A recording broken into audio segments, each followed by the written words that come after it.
Hi, today is the first day we met and also my first podcast episode. Now let's find out together. Does love really exist? The little mermaid lives in an underwater kingdom with her father, the king of the sea, her mother, her grandmother, and her 5 sisters, each of whom is only 1 year older than her. When each mermaid turns 15, she is allowed to rise to the surface to see the world above. When her sisters are old enough, each of them flies to the surface, and when they return, the little mermaid listens intently to her sisters' descriptions of the land and the birds. When she arrived as the little mermaid, she flew to the surface and found a ship with a handsome prince and asked him to love her from afar. A great storm arose and the mermaid rescued the prince before he drowned. She carried the unconscious prince to the shore near a temple. There she waited until a maiden from the temple came and found him. The prince had never seen the little mermaid before. The little mermaid asked her grandmother if humans were immortal. Her grandmother explained that humans had a lifespan of 300 years shorter than mermaids, but when the mermaids died first, they would turn into sea foam, while humans had an immortal soul that lived in heaven. The little mermaid, longing for a prince and an immortal soul, eventually sought out the sea witch. The sea witch gave her a potion that would give her legs, in exchange for her singing voice, as she had a captivating voice, the most beautiful in the world. However, the sea witch warned her that once she became a human, she would never be able to return to the sea again.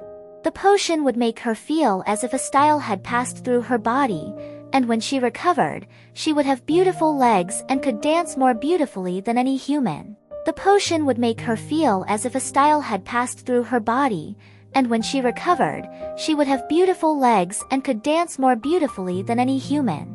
Furthermore, she will only be able to obtain a soul if she is kissed by true love, and if the prince falls in love with her and marries her, then a part of his soul will be kissed by her. Otherwise, when the prince marries another girl, the next morning at dawn, the little mermaid's heart will break, she will die and turn into sea foam. The little mermaid drank the potion and met the prince. He was captivated by her beauty and grace, even though she was mute. Above all, he loved her dancing.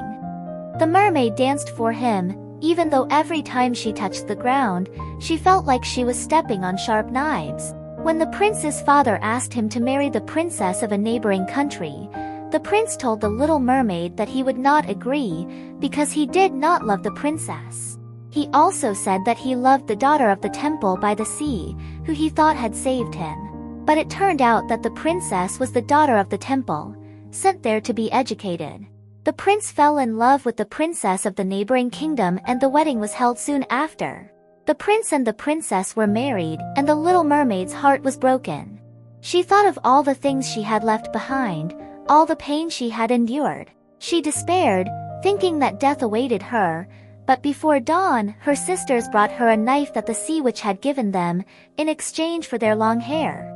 If the little mermaid and the prince let his blood run down her legs with the knife, she would become a mermaid again, all her pain would end, and she would live out her life. The mermaid could not kill the prince who was with his bride because he did not know the truth. When dawn came, she threw herself into the sea. Her body dissolved into foam, but instead of ceasing to exist, she felt the warmth of the sun. She had become a spirit, a daughter of the air. She would earn a soul of her own by doing good deeds for 300 years. For every good child she found, that period would be shortened by a year, and for every naughty child she would cry and each tear would add a month to her probation, and at last, she would fly to the kingdom of God.